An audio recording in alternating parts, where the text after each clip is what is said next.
అందరికీ నమస్కారం అండి. ఈరోజు ముఖ్యంగా ఈ వీడియో రిలీజ్ చేయడానికి ముఖ్య ఉద్దేశం, అనపర్తి నియోజకవర్గంలో బ్రాందీ ఏర్లై పారుతుంది. ఏదైనా నిత్యావసర వస్తువు దొరకదేమో, లేదంటే ఏదైనా షాపుకి టైం ఉంటుందేమో చెప్పలేం. కానీ బ్రాందీ, విస్కీ, రమ్ము, జిన్ను ఏదైనా సరే 24 గంటలు సప్లై అనపర్తి నియోజకవర్గంలో గ్రామానికి. కారణం, నియోజకవర్గంలో ఈవేళ అనపర్తి మండలం గురించే మాట్లాడుకుందాం. ఎందుకంటే ఆ విషయాలన్నీ కూడా తర్వాత మీకు చెప్తాను. అనపర్తి మండలంలో వివిధ చోట్ల అఫీషియల్గా వైన్ షాపులకు పర్మిషన్ ఇవ్వడం జరిగింది. అఫీషియల్గా కొనేస్తే అన్అఫీషియల్గా ఊరికి 2, 3, 4 బెల్ట్ షాపులు. గతంలో దీనిపైనే మాట్లాడిస్తే పాపం రామకృష్ణారెడ్డి ఏమీ చెప్పలేక ఏదో వైన్ షాప్ వాళ్ళ చేత మాట్లాడించడం జరిగింది. రామకృష్ణారెడ్డి, నేను నీతోటి డైరెక్ట్గా నీ గురించే నేను మాట్లాడుతూ ఉంటే నువ్వు సమాధానం చెప్పలేక వాళ్ళ చేత వీళ్ళ చేత పక్కన్న వాళ్ళ చేత మాట్లాడించడం ఏంటి? సమాధానం నీ దగ్గర లేదా? అంటే నేను మాట్లాడి యథార్థాలకి సమాధానం చెప్పలేక వేరే వాళ్ళతో ఎదురుదాడి కింద, టాపిక్ డైవర్షన్ కింద మాట్లాడించడం ప్రజలందరూ కూడా గమనిస్తున్నారు. నేను సూటిగా ప్రశ్నిస్తుంటే నువ్వు సమాధానం చెప్పలేక పక్క వాళ్ళతోటి మాట్లాడిస్తున్నావు. అనపర్తి మండలంలో ఎక్కడెక్కడైతే బెల్ట్ షాపులు ఉన్నాయో బెల్ట్ షాపుల లిస్ట్ అంతా కూడా పబ్లిక్గా సోషల్ మీడియాలో అనౌన్స్ చేయడం జరిగింది. అంతేకాకుండా మరి జిల్లాలో ఉన్నటువంటి ఎక్సైజ్ సూపరింటెండెంట్ రాజమండ్రి ఆఫీస్కి స్వయంగా నేనే వెళ్ళి పలానా గ్రామంలో పలానా చోట్ల ఈ బెల్ట్ షాపులు ఉన్నాయని స్పష్టంగా వాళ్ళకే చెప్పడం జరిగింది. రిప్రజెంటేషన్ కూడా ఇవ్వడం జరిగింది. అయినా చర్యలు శూన్యం. కారణం, ఇక్కడ మోకాలు అడ్డుతున్నది ఎవరు? సాక్షాత్తు ఎమ్మెల్యే రామకృష్ణారెడ్డి. మరి ఏ ప్రయోజనం ఆశించి నువ్వు మోకాలు అడ్డుతున్నావు? మరి నిజంగా ప్రతి గ్రామంలోనూ ప్రతి పేటకి ఇప్పుడు బెల్ట్ షాపులు ఉన్నాయి కదా, అదే మీ విధానం అయితే అఫీషియల్గానే షాపులు ఇచ్చేసుకోవచ్చు కదా. మళ్ళీ అన్అఫీషియల్గా బెల్ట్ షాపులు ఎందుకు? ఒక ఎప్పుడేమో మీ నాయకుడేమో ఎవరైనా బెల్ట్ షాపులు పెడితే బెల్ట్ తీసి వాళ్ళంతా చూస్తానని ఆయన చెప్పడం, నువ్వేమో వాళ్ళకి రక్షణగా ఒక బెల్ట్ కింద నువ్వే ఉంటాం. ఇవన్నీ ప్రజలు గమనిస్తున్నారు. మరి నేను ఎక్సైజ్ సూపరింటెండెంట్కి కంప్లైంట్ ఇచ్చినా ఎక్సైజ్ సూపరింటెండెంట్ ఎందుకు రాలేదు? మా నియోజకవర్గంలోకి, మా మండలంలోకి మీరు రావద్దని మీ దగ్గర నుంచి మెసేజ్ వెళ్ళింది కాబట్టి వాళ్ళ అధికారులు రాలేదు.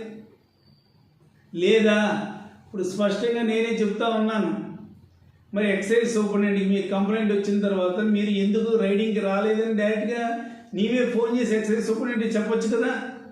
ఇందులో నీకు సంబంధం లేకపోతే మా నియోజకవర్గం ముఖ్యంగా అనపర్తి మండలంలో ఎక్కడెక్కడైతే బెల్ట్ షాపులు ఉన్నాయో బెల్ట్ షాపులు అన్నీ కూడా మోయించండి, నీ చిత్తశుద్ధి మరి నిరూపించుకోవచ్చు కదా, మోయించండి అని చెప్పి ఆ పని చెయ్యు. కారణం, వాళ్ళకే నీకు ఉండే దండగుండం అటువంటిది. అది బహిరంగ సత్యం. గతంలో కూడా నువ్వు ఎమ్మెల్యేగా ఉండగా ఏ షాపుల నుంచి ఎంత తెచ్చావో వాళ్ళే స్వయంగా ప్రకటించారే. డబ్బులు ఇస్తేనేమో ఇంటికి వస్తే చాలా మర్యాదలు చేసావు, భోజనం చేసి మరీ వెళ్ళమని చెప్పు, లేదంటే టీవీలు కూడా ఇవ్వలేదని సాక్షాత్తు అప్పుడు డబ్బులు ఇచ్చిన వాళ్ళే వీడియోలు కూడా రిలీజ్ చేశారే. మరి ఈ రోజున బెల్ట్ షాపుల ముసుగులో ఏ రకంగా అవినీతి రాజ్యం వెళ్తుందా అన్నది ఈ ఒక్క ఉదాహరణే చాలు.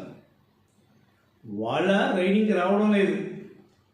కనీసం నీలో చిత్తశుద్ధి ఉంటే ఎస్ కమాన్ వచ్చి ఎక్కడెక్కడైతే బెల్ట్ షాపులు ఉన్నాయో అన్నీ కూడా క్లోజ్ చేసి చెప్పండి.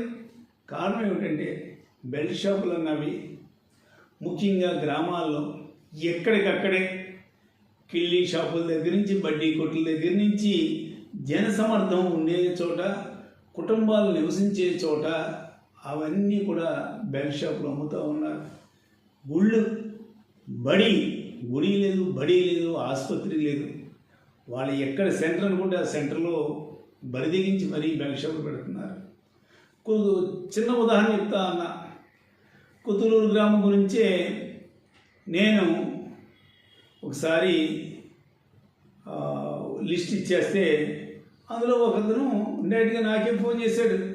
నేను రామకృష్ణ కార్యకర్తనండి, నేను ఒక్కడినేనా అండి, మొత్తం చాలామంది ఉన్నారు, నాది పలానా ప్లేస్లో ఉందని చెప్పారు. ఎస్, మా దృష్టికి ఎక్కడెక్కడైతే ఉన్నాయో ఆ ప్లేసులన్నీ కూడా చెప్పాం.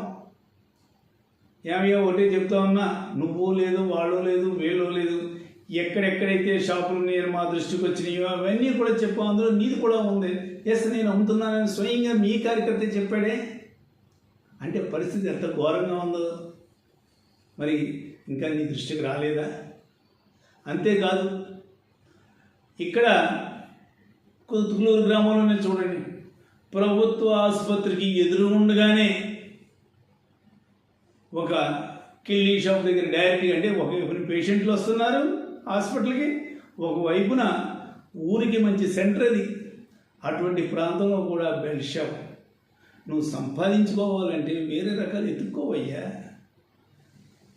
ప్రజల్ని ఈ రకంగా హింసించేసి, ఈ రకంగా వాళ్ళని మద్యం వైపు ఆకర్షించేసి, వాళ్ళని తాగించి ఆ లాభాలు పొందాలని ప్రయత్నించడం చాలా దుర్మార్గం. ఏదైనా వ్యాపారం చేసుకుని, ఇది ఆల్రెడీ ఏదో సంపాదించుకున్న కొన్ని కోట్లలో ఉంది, శుభ్రంగా డబ్బుపట్టుకెళ్ళి ఏదైనా వ్యాపారం చేసుకుని సంపాదించుకో. అందుకని ప్రజలు ప్రాణాలని పణంగా పెట్టి ఈ రకంగా వ్యాపారం చేసి మరి వాళ్ళ ఆర్థిక పరిస్థితే కాదు, ఆరోగ్యం కూడా అధ్వాన స్థితిలోకి వెళ్ళిపోయేలాగా మరి ఇటువంటి పనులు చేయొద్దు. నియోజకవర్గానికి చెడ్డ పేరు తీసుకురావద్దు. అదేవిధంగా నియోజకవర్గ ప్రజలందరికీ కూడా మంచి చేసేలా చెయ్యి.